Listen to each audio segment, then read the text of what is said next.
ikiganiro cyacu tuganira neza cyane kuri YouTube nababonye cyane mwamaze kuba mwahasesekara tumaze bakakanya turi kumwe n'abantu 24 mugende musharinga iyi live abari kuri TikTok nyamuneka mutapinge screen kugira ngo live yacu bataza kuyimanura hanyuma mbabwire ko turi buze kuba tubana neza cyane Hussein nguhereza ikaze kugira ngo tunakire bagenzi bacu hano bahari assalamu alaykum warahmatullahi wabarakatuh wa alaykum assalam warahmatullahi wabarakatuh sinzi nibijwi ririmo gusohoka neza ijwi ndabyumva neza cyane ahubwo abadukurikiye baza kutubwira niba barimo baratwumva amajwi yacu asohoka neza abari kuri YouTube nabo mutwandikira aho ngaho muri comment mugende mwandikamo mutubwira uko amajwi muri kugenda muyumva Hussein nizere ko weekend yagenze neza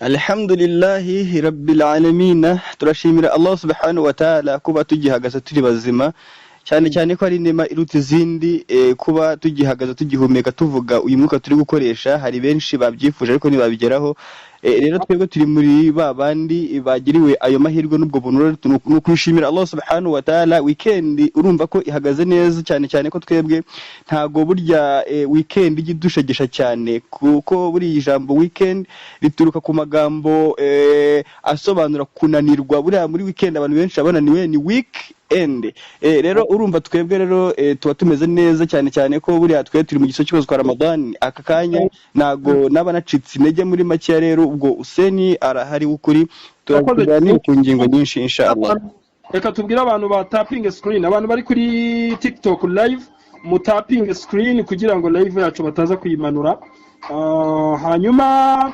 mukanya nyuma y'iminota rwose nka 30 turi kunyura mu byaranze icyumweru ibyaranze ibyabaye ku mbuga nkoranyambaga mukanya turaje tube tubinyuramo Hussein ngira ngo uyu munsi twari kuba turi kumwe na Shari ariko bitewe nawe n'akabazo technique ntabwo dutangiranye ariko buriya ibyo ari byo byose nawe ni ikibazo technique nikimara kurangira ashobora kuza kuba turi kumwe ikindi Hussein hagati aho nkubwire ko hari umwe muri bagenzi bacu w'umunyamakuru ariko ugendanye n'ibya siporo hagati aho urabizi ko muri iyi minsi muri iki gihe turi mu cyo bita hari imikino ihari yitwa Kagame Cup ngira ngo wayumvisheho ego imikino ya Kagame Cup imirenge Kagame Cup ni update turi guha abantu nk'umurenge wacu aho nuye wari wavuyemo utsinzwe ibitego byinshi bitatu ku busa ariko nuko bivugwa muri biravugwa turaza twa updating abantu ndumva umurenge Kagame Cup ndi kubikurikirana nanjye ndi mu bantu bari kubikurikira urakoze cyane wowe uri mu wihe murenge kugira ngo abantu baze kumenya ngo umurenge wavuyemo ni uwuhe ni mavuga abantu benshi barahita batangira kumva ko atari hashyashya barahazi ni agace kivugira mu bikorwa bigiye bitandukanye ni mu murenge wa Gishari aho dutraininga abapolisi iyo mvuze ngo dutraininga abapolisi ubwo nyine nanjye mba ndi muri uwo murenge urumva twebwe rero izo nyungu zose tuba turi kuzireba mu murenge wa Gishari rero niho mba nicaye merereye ari naho hari icyicaro gikuru cya polisi nagari icyicaro ni aho abapolisi bakorera ikosi niho training ya polisi iherereye muri ako karere ka Rwamaganiro mu murenge wa Gishari natwe twaritabiriye muri icyo gikombe cy'umurenge Kagame Cup ubwo rero natwe tukaba twavuyemo ari nayo twanaheraho ku makuru turi gusangiza abantu muri biravugwa gusa twebwe twari twageze kure hashoboka tugeze mu rwego rw'akarere urumva twari twarageze ku ntambwe ishimishije cyane ndi mu murenge wa Gishari rero uyu munsi natwe muri iyo mirenge Kagame Cup twari turimo tuhabaye asante sana Hussein nubwo wenda mwatsinzwe reka mwihanganishe ngufate mu mugongo ariko nyine bibaho kuko buri kipe zose nyine ntabwo zatsinda ngo bizakunde byanga bikunda n'ubundi haba hagomba kubaho uwa mbere akabaho n'uwa kabiri muri biravugwa yacu rero twivira aho ngaho nangira ngo tuze kwa updating abantu hari umwe muri bagenzi bacu w'umunyamakuru Rinogi atubereye hariya rwose, hari aho yabashije kuba yagera, ari ku kibuga neza cyane. Sinzi niba aka kanya ari wo twahita twinjiriramo kugira ngo tuze kuhavira rimwe, hanyuma tumubaze nawe atubwire uko bimeze hariya ku kibuga, bitewe wenda n'akazi, urabizi ku kibuga ukuntu biba bimeze, ntabwo tubashije kuba twamufata, ariko reka twikomereze muri biravugwa byacu, hanyuma naza kuza buriya turaza kuza kumubaza, dore ko yanatubwiye ko kuri TikTok agiye kuza live, ubwo ushobora kuza kutubwira uko bimeze. Hussein, uranyumva? 5 kwa 5 turi kumwe njyewe mba mabaye. Wakoze cyane. Muri biravugwa mu byaranze icyumweru rero Hussein, nangira ngo tuze no kuba twigarukiraho. Wabonye ko hari imwe mu nkuru yavuzwe inasakara ku mbuga nkoranyambaga, ariko ni inkuru rimwe na rimwe hari ibintu biba hano mu Rwanda umuntu akibaza niba ibyo bintu akenshi twakundaga no kubyumva cyane cyane buriya muri Amerika, muri bihugu bya kure, akaba ariho umva nk'inkuru umuntu akahita yumva ati si ibi bintu bibaho. Ngira ngo wumvishe uriya mugabo uherutse kugurisha akagari hano umugabo yagize gutya ngo yibaruzaho ubutaka bw'akagari, mabiza kurangira anabugurishije. Izo rero ni zimwe mu nkuru buriya ziba zimeze nk'aho zinatangaje, zinasekeje ku rundi ruhande. Inkuru zasekeje abantu muri ino weekend ishize ni nyinshi, nk'aho abantu bamaze iminsi barimo kuvuga ku kintu, nubwo wenda turi bwaze kukivugaho uburyo burambuye, ariko iyo nk'umuntu agiye hari agafungura mikrofoni agashyiraho kamera, ari umuntu muzima ufite ubwenge, akaba yatangaza amagambo avuga ko ngo gutanga sadaka ngo byabaye haramu. Urumva ngo hari igihe runaka cyo gutanga sadaka n'igihe umuntu atatanga sadaka. Urumva nabo babihuza n'ibyo ngibyo. Muri ino minsi abantu barasekeje cyane, kuba Imana iravuze gutanga sadaka, ntabwo ivuga ngo mujye muzitanga saa 6 z'ijoro, ngo muzitange saa 9 z'ijoro, ngo muzitange saa 2 za mu gitondo. Igihe cyose sadaka igihe igiye gukoreshwa icyo yagenewe wayisaruza. Turaza no gushaka wenda bamwe mu bahanga babifitiye n'ubumenyi wenda bisobanuraho neza, ariko ubwo urumva nabwo ni mu nkuru zazisekeje zaranze weekend. Turaza kuganira kuri byinshi inshallah. Hari ibintu bimaze iminsi biri kuvugwa, ngira ngo Hussein ugire ikintu ubimbwiraho, sinzi wenda uko ubitekereza, ko ndanya ngo ugire icyo ubimbwiraho, hanyuma mu kanya tuze kugaruka n'umutumirwa wacu. Muribuka ko twabwiye Hussein. Yego turi kumvikana 5 kwa 5. Uwo mutumirwa nawe ugaraza yongera mu ndyoshyo tugiye gutegurira abadukurikiye. Ngira ngo wababwira uwo twenda kuba turi kumwe, kugira ngo nze nkubwira muri biravugwa byacu ko gahunda zimeze. Yego, uyu munsi nanone kubera ukuntu twakoze ikiganiro kikishimirwa n'abantu benshi kandi bakagikunda cyane, twateguye ko tugomba kujya tunareba impande zose. Burya iyo tubabwiye ikintu ntago tuba turi kubeshya. Twari twaganiriye ku bintu byinshi cyane, harimo na umura ntoya, ko hari amakuru yaratangiye gusakazwa mu Bayisilamu bavuga yuko umura ntoya itigeze igenda neza, itanakunze. Hari bamwe mu Bayisilamu basubijwe amafaranga yabo, ariko nanone izo nkuru tukaba tutarazihamije neza kubera ko byari muri biravugwa. Uyu munsi rero ngo turaba turi kumwe nande, turaba turi kumwe n'umuyobozi mu bayobozi bayoboye RMC. Reka rero muri biravugwa yacu uyu munsi tuze kwibanda ku bijyanye na weekend yose uko yagenze, ariko bidakuyeho ko ushobora kugira igitekerezo ndetse n'inyunganizi wagera muri iki kiganiro inshallah bi'idhnillah. Rero uyu munsi nk'uko bisanzwe ushobora kuba wenda watwinjiza neza mu kiganiro kugira ngo ikiza kugenda neza n'udukurikiye aze kuba yumva uburyohe n'icyanga bw'iki kiganiro cy'uyu munsi. Wagize gutya abagurishije ubutaka bw'akagari, biza kurangira bwibarujeho aza kubugurisha. Ni nako kandi muri biravugwa turi buze kwinjira kuri iki kintu kijyanye n'uko bamwe mu bantu Hussein ujya wumva ko hari utuvideo ejo bundi twari turi gutrendinga turimo turagenda ducaho ku mbuga nkoranyambaga, abamama rwose ubona ko bari bakwiye kuba, bamwe mu bantu baravuga bati bari bakwiye kuba batanga uburere, abandi nabo bakavuga bati ntacyo bitwaye kuba umuntu yajya hari akabyina ngo nuko yifashe amavideo, bakumva ko bo ntacyo bitwaye. Se ngira ngo iyo video sinzi niba warayibonyeho, ariko bamwe mu bantu bavuga ko buriya hari iby'ababyeyi ngo baba bakwiye gukorera mu ruhame, hari n'ibyo ababyeyi badakwiye gukorera mu ruhame. Yego buriya akenshi twebwe duhora kuri izi mbuga turi aba influencer, buriya kugira icyo bita content creator nta kindi bisobanura, nyine ni ukujya umuntu areba ese n'ibiki biri kuvugwa ku mbuga nkoranyambaga, icyavuzwe kuruta ikindi ni ikihe, kugira ngo wenda turebe ko abanyarwanda bajya babona ibintu bishyashya ndetse biri update ako kanya. Ntabwo rero navuga ko nigeze mbirenze ingoyi kuba narabonye ayo mavideo agiye acaracara, ndetse si nabo ngabo gusa, hari n'indi mico igiye itandukanye iri guca ku mbuga nkoranyambaga muri ino minsi, cyane cyane yuko ariho hantu abantu benshi basigaye biyerekanira.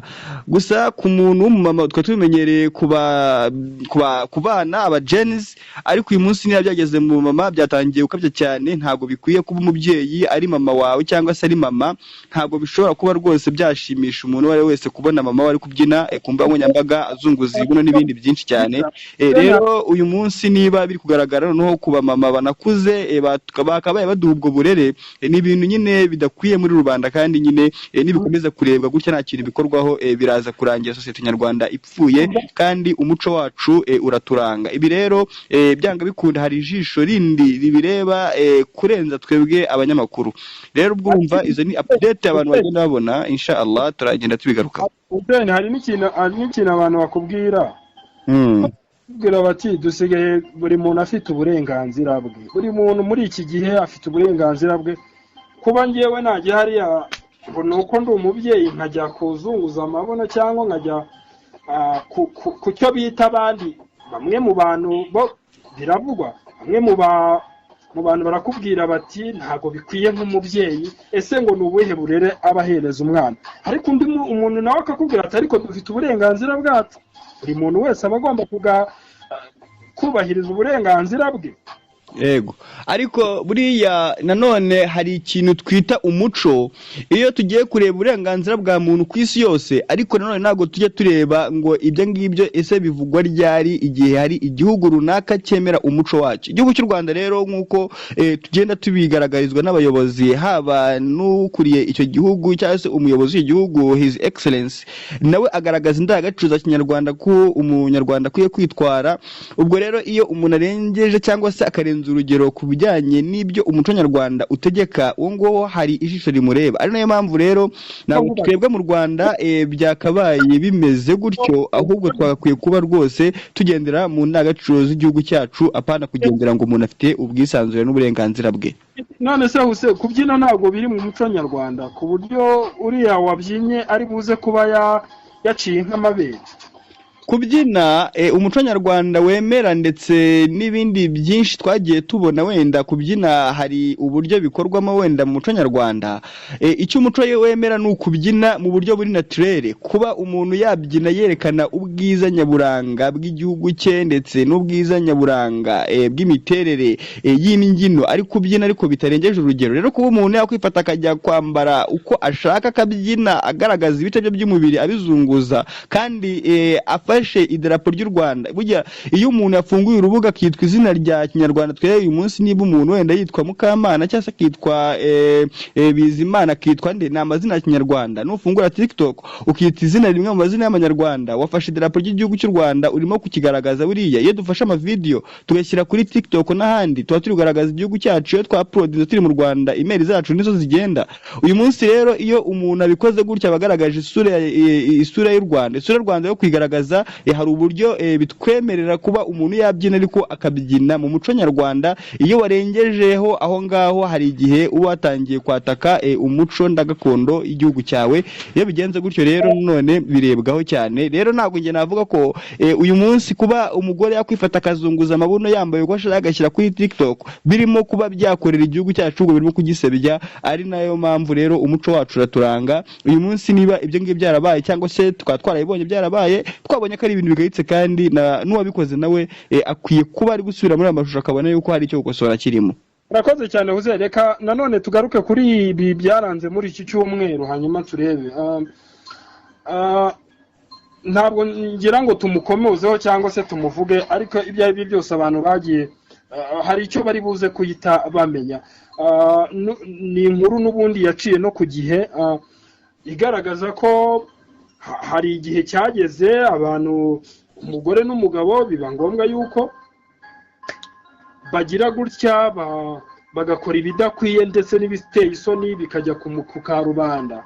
Ariko icyo nshaka kuvugaho ni iki, byagize gutya, ni byiza koko igikorwa ejo baje kuri kamera barabigaragaza, baravuga bati mutubabarire abanyarwanda, dusabye imbabazi abanyarwanda bose.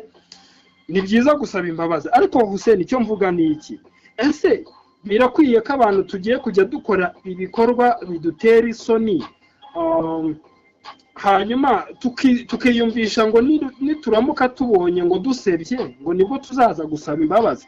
Icyo nibaza ni iki, ese gusaba imbabazi bizakuraho cya gisebo umuntu aba yaragize, cyangwa hari icyo umuntu yari akwiye gukora mbere y'uko ajya kuba yajya gukora ibikorwa bituma byamusebya cyangwa se byamugaragaza nabi? Ego, buriya hari ibintu byinshi nyine umuntu akora hanyuma ingaruka zabyo zamara kuba agatangira akajya kurira n'ibindi byinshi agaragaza ko wenda yaba yakoze ikintu ahubuka n'ibindi byinshi nk'uko twagiye tubibona. Uyu munsi rero izo ngaruka n'ubundi zagiye zigaragara ku batari bakeya, gusa n'ubwo wenda leta igiye ikishamo gutya ikanabaha akanyafu. Gusa njye ntekereza yuko nkanjye iyo umbajije ikibazo nk'icyo ngicyo ntekereza mu buryo bumwe n'ubundi nabisubizamo n'ubu ngubu ni ukujya tugendana n'igihe cyacu tugezemo. Ese rubanda rusange rukeneye iki, rukwiye kumva iki, cyangwa se bakwiye kumenya ibiki, bakwiye kubona ibiki, ukabatoranyiriza ukamenya ibyo ugomba gushyira ku karubanda n'ibyo ugomba kumenya ku giti cyawe n'umuryango wawe. Urakoze Hussein, reka twinjirira aho ngaho hanyuma tunararikira abadukurikira kuri TikTok ko mu kanya nyuma y'umutumirwa wacu tubibuze kuzana insanganyamatsiko yacu twateguye. Mukomeze mutapinge screen, hanyuma mu kanya muze gusaba request, hanyuma ubundi tuze kubana mu kiganiro, namwe muze kugira uruhare mu kiganiro cyacu. Igitekerezo cyawe kidakuraho icya mugenzi wawe. Hano icyo tuba tugamije ni ukwigisha, ntabwo ari ukuza kugira ngo abantu batongane cyangwa se batukane, ahubwo utanga igitekerezo ku nsanganyamatsiko tuba twateguye bijyanye n'uko ubibona, bijyanye n'uko byumva, hanyuma waba udahuza na mugenzi wawe kandi ntibibe ngombwa yuko mwabipfa, ahubwo kugira ngo twese tubeho twuzuzanya nibyo bya mbere. Hagati aho reka nkubwire ko amazina yanjye ni nk'uko bisanzwe niwe mubana nawe umunsi ku munsi mu kiganiro cyacu gicaho buri cyumweru saa 8 kugeza saa 9 n'igice. Hagati aho reka twababwiye ko tubafitiye umutumirwa guturuka muri RMC ugiye kutuganiriza kuri bimwe mu bibazo twibajijeho mu kiganiro giherutse. Muribuka ko twari turimo turibaza ku byari birimo bimaze iminsi nanone bivugwa ko umuri ishobora kuba itazaba, hija itazaba, ndetse no kwibaza ngo hari abamaze kwibaza bavuga bati ngo ese gusaruza ku bigendanye na tahajudi, ubwo abadukurikiye batabasha kumenya ngo tahajudi ni iki, ni isengesho nk'abayisilamu muri iyi minsi bakora nijoro kubera yuko murabizi ko bari mu kwezi. Amazina yanjye ni nk'uko bisanzwe, turi mu kiganiro kuri TikTok, turi live kuri TikTok, ndetse ni n'ikiganiro gica kuri YouTube nk'uko bisanzwe official. yego tukaba tubakiriye. Mwatangira mwibwira abateze amatwi ndetse n'abadukurikiye kuri izo mbuga zombi, hanyuma kugira ngo twinjirane mu kiganiro nyirizina. Bismillahirrahmanirrahim. Njyewe nitwa Damien Murangwa, nkaba ari njye ushinzwe gahunda z'umutambagiye mutagatifu muri uyu munota umuryango w'Abayisilamu mu Rwanda. Sheikh, ngo tuguhaye ikaze mu kiganiro. Murakoze cyane. Yego, hagati aho ndi kumwe na Hussein w'ukuri, nawe turi kumwe mu kiganiro, ntabwo ndi njyenyine. Ubwo nyuma y'uko ndi buze kukubaza, nawe ashobora kuza kugira ibyo ari buze kuba yakubazaho.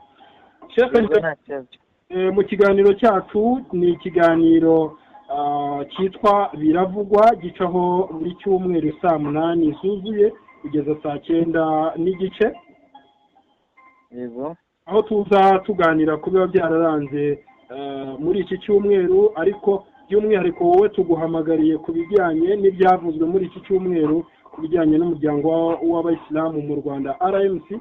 Hari ibyo bamwe mu bayisilamu batumva neza, ndetse hari n'ibyo batavuga rumwe. Bamwe bavuga bati ese hijja y'umwaka aho nishobora kuba itagiye kuzaba, ese bari abantu batanze amafaranga byo bizagenda bite, ngo bitewe n'uko ngo hari intambara ziri mu bihugu byo hanze mu Barabu, bafite impungenge z'uko ngo hijja ishobora kutazaba. Ese icyo ni iki watumaraho impungenge nk'umuyobozi, by'umwihariko uyobora icyo gikorwa? Bismillahirrahmanirrahim. Alhamdulillah wa bihi nasta'in wa salatu wa salamu ala rasulillahi al-karim. Icyambere twaje kwiragiza Imana ishobora byose, dusabira amahoro n'imigisha umukunzi wacu Muhammad sallallahu alaihi wasallam, n'umuryango w'abasahaba be, abakurikiye inzira nziza tuzaniye n'abazayikurikiza kugeza ku munsi w'imperuka.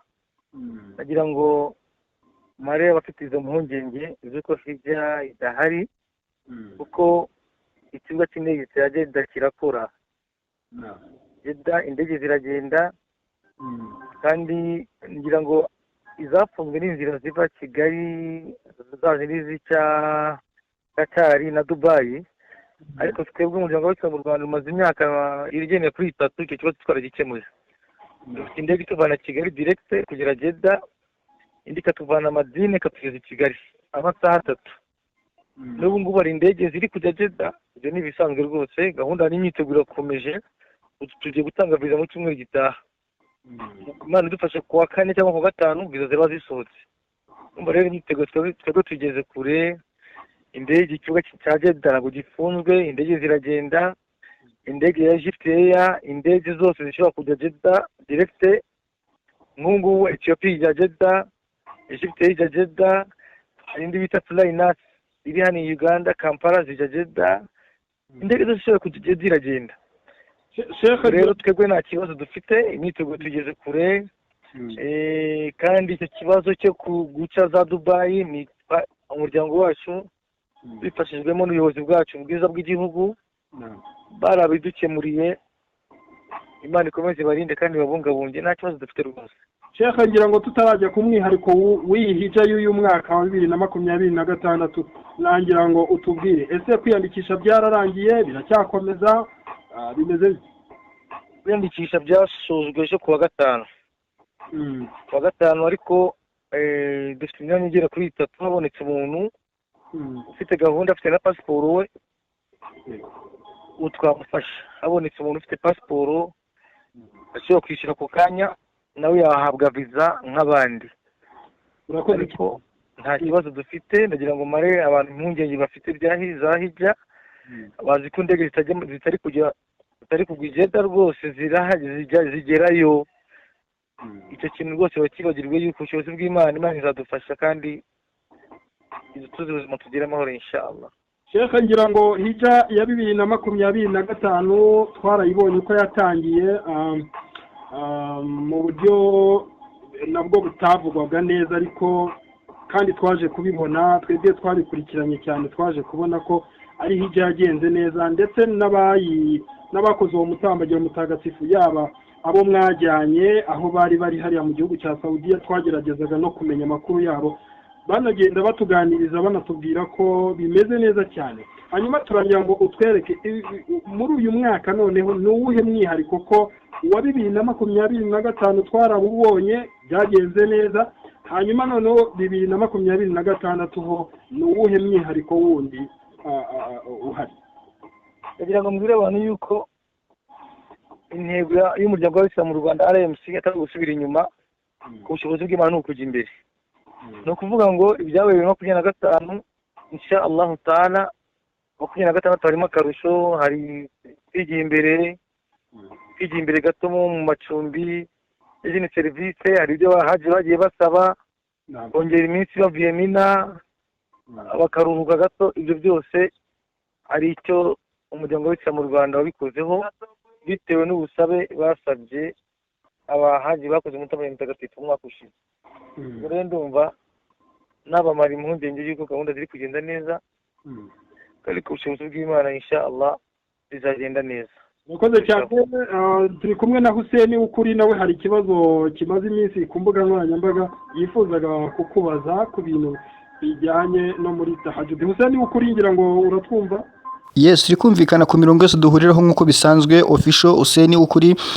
Nanjye uyu munsi rero hakaba hari icyo nashaka kugira ngo ngarukeho. Uyu munsi dufite umutumirwa ni n'amahirwe nyakubahwa Sheikh Murangwa Jamil, akaba nawe afite inshingano mu muryango w'Abisilamu mu Rwanda aho ahagarariye ingendo zambukiranya imipaka, haba muri hija ndetse n'izindi zose zisohoka hanze y'igihugu cy'u Rwanda, ariko cyane cyane mu dini y'Ubuyisilamu. Rero nanjye hakaba hari ikibazo nashaka kumaza kuri umurana hija, abisobanuye neza cyane, ariko none turagira ngo turebe ese amakuru ari kugenda acicikana hererekanwa ku mbuga nkoranyambaga yaciye igikuba mu Bisilamu bavuga yuko ngo hari gusaruzwa amafaranga mu swala ya tahajjudi, ni swala ya mu gitondo, aho biri kugenda biteza ngo urujijo bavuga yuko ngo bidakwiye n'ibindi byinshi cyane. Turagira ngo ahasobanure, hanyuma buri munyarwanda wese cyangwa umuyisilamu wabyumvishije yiyumve neza ko sadaka igihe cyose ishobora kuba yayitangira nta kibazo ishobora kuba yagira kuri ba nyirayo. Icya mbere ukwezi n'ukwezi kw'imigisha, ukwezi kw'impuhwe z'Imana, ukwezi ko kwegera abatishoboye, ukwezi ko kurushaho gukora ibikorwa byiza. Icya mbere, niba umuntu akubwiye ngo gira icyo utaga mu nzira y'Imana, aragushakira ibyiza, ntabwo agushakira inabi. Kandi iyo utanga uba wibikira mu kigega cya Imana izakwishyura. Ubwo rero sinumva ikibazo kirimo kubwira abantu ngo mutange mu nzira y'Imana kuko ubashakira ibyiza. Kandi si ubwa mbere bibaye, si ubwa kabiri, si ubwa gatatu.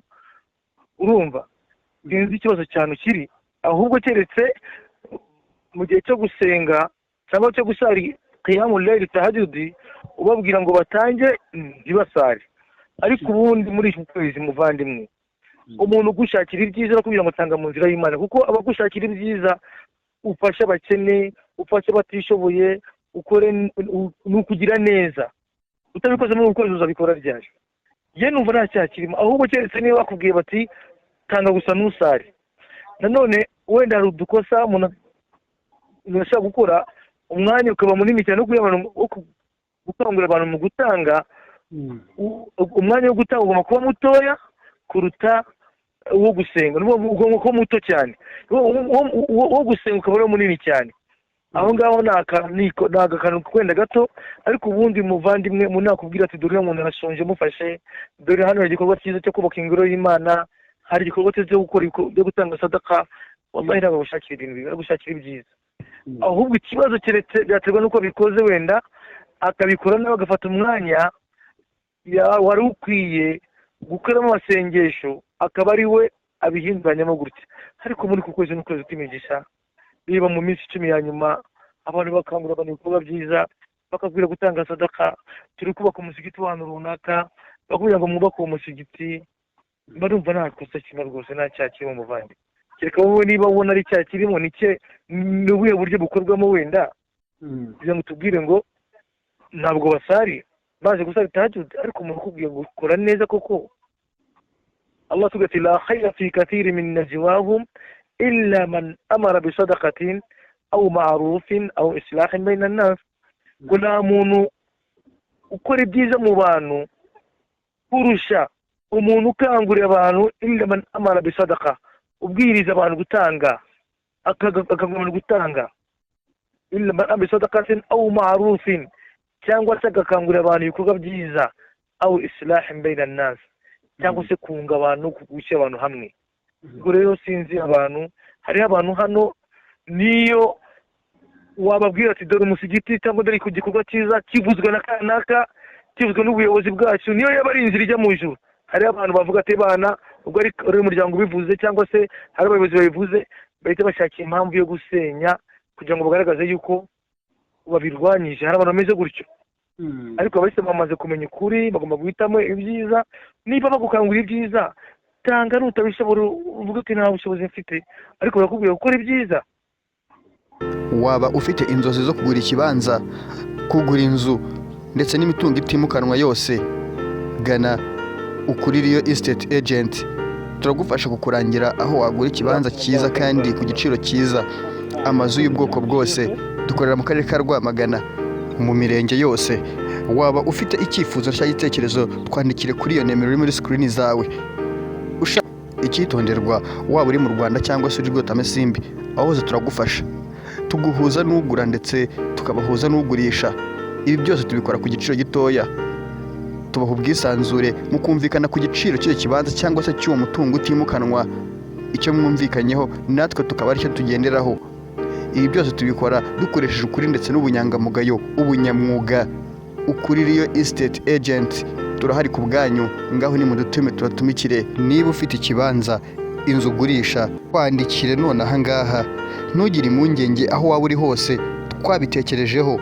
Haba i Rwotamasimbi, ubwo ndavuga aba diaspora muri rusange, tugutumikire kuko turi abanyakuri. Turabahuza n'umuguzi ndetse n'umugurisha. Hamagara izo nimero none aha ngaha. Ukuririyo Estate, turahari ku bwanyu. Watwandikira ku mbuga zacu Hussein Wukuri, kuri YouTube channel yacu, TikTok, WhatsApp ndetse na Facebook. Twitter yahindutse X, aho tuba tuhabaye, Instagram tutahibagiwe. Ibi byose tubikora ku bwanyu kandi tubikora kinyamwuga. Ukuririyo Estate Agent, big dreams in world.